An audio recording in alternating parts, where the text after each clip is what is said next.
जय श्री राम दोस्तों, राधे राधे।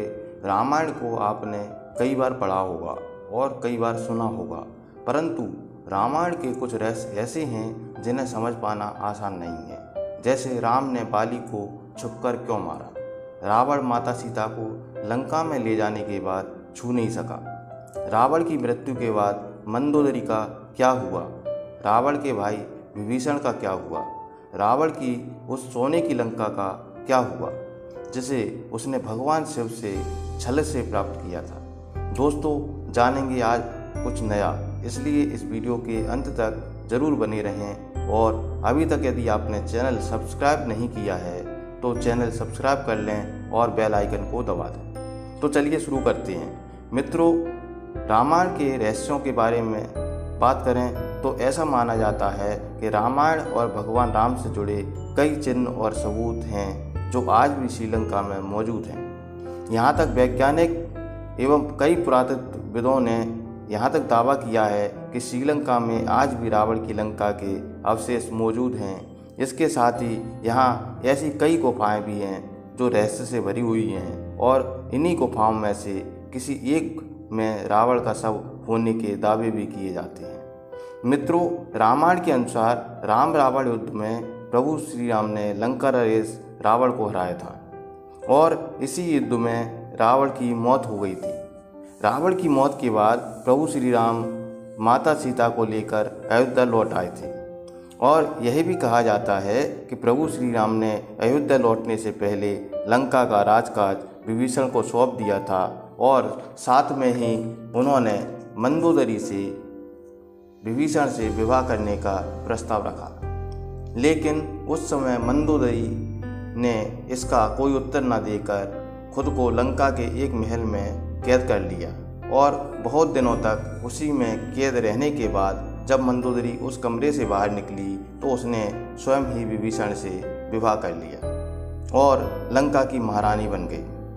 प्रिय मित्रों, पौराणिक कथा के अनुसार एक बार मदुरा नामक अप्सरा कैलाश पर्वत पर पहुंची। माता पार्वती को वहां ना पाकर वह भगवान शिव को आकर्षित करने का प्रयास करने लगी। जब माता पार्वती वहां पहुंची तो भगवान शिव की देह की भस्म को मदुरा के शरीर पर देखकर वह क्रोधित हो गईं और क्रोध में आकर उन्होंने मदुरा को मेंढक बनने का श्राप दे दिया।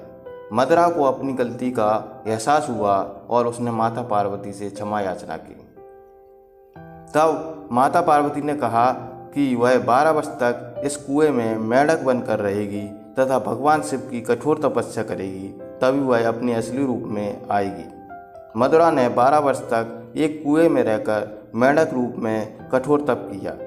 जब 12 वर्ष पूर्ण होने वाले थे तब मयासुर और उनकी पत्नी हेमा पुत्री की कामना से वहां तप शुरू करने पहुंचे जहां मदुरा तप कर रही थी। जैसे ही मदुरा के 12 वर्ष पूर्ण हुए वह अपने असली स्वरूप में आ गई और कुएं से बाहर निकलने के लिए मदद के लिए पुकारने लगी। हेमा और मयासुर वहीं कुएं के पास तप में लीन थे। मदुरा की आवाज़ सुनकर दोनों कुएं के पास गए और उसे बचा लिया। बाद में उन दोनों ने मदुरा को गोद ले लिया और उसका नाम मंदोदरी रखा। प्रिय मित्रों, कहा जाता है कि मंदोदरी बहुत ही बुद्धिमान स्त्री थी। वह अपने पति के स्वभाव से भली भांति परिचित थी, इसलिए वह हमेशा रावण को अधर्म के मार्ग को त्याग कर धर्म के मार्ग पर चलने की सलाह देती थी। लेकिन अपनी ताकत की घमंड में चूर रावण ने मंदोदरी को बात को कभी भी गंभीरता से नहीं लिया।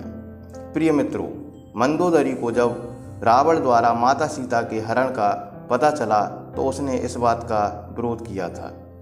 उसने माता सीता को पुनः श्री राम को सौंपने को कहा था। मंदोदरी ने रावण से कहा था कि देवी सीता एक पतिव्रता स्त्री है, यदि ऐसी पतिव्रता स्त्री पर आप गंदी नजर रखोगे तो आपकी मौत निश्चित है। लेकिन हठी रावण ने उस वक्त मंदोदरी की बात नहीं सुनी। रावण ने मंदोदरी से कहा कि मैं असीम शक्तिशाली हूँ, मैं बहुत बलशाली हूँ, मेरे सामने वह बनवासी खड़ा भी नहीं हो सकता। वह क्या मेरा विनाश करेगा? वह यदि यहाँ आएगा भी तो अपनी जान गंवा कर जाएगा। मित्रों, रावण ने मंदोदरी की यह बात कभी नहीं सुनी। प्रिय मित्रों, यह भी कहा जाता है कि रावण ने जानबूझकर प्रभु श्री राम से युद्ध किया ताकि प्रभु श्री राम के हाथों मिली मौत से मोक्ष की प्राप्ति हो सके। इसीलिए रावण ने भले ही माता सीता का अपहरण किया था, लेकिन एक सच यह भी है कि रावण ने कभी भी माता सीता को हाथ नहीं लगाया। उसने कभी भी उन्हें बलपूर्वक पाने का प्रयास नहीं किया। प्रिय मित्रों, रावण ने भले ही मंदोदरी की कोई बात नहीं मानी, लेकिन विभीषण उनकी पूरी बात मानता था और हर फैसले मंदोदरी से ही पूछकर किया जाता है। ऐसा भी कहा जाता है कि राम रावण युद्ध के बाद लंका के अंदर सारे राक्षस मारे गए। वहाँ सिर्फ विधवा महिलाएं ही अधिक बची थीं, पुरुष कम बचे थे तथा विभीषण बचा हुआ था।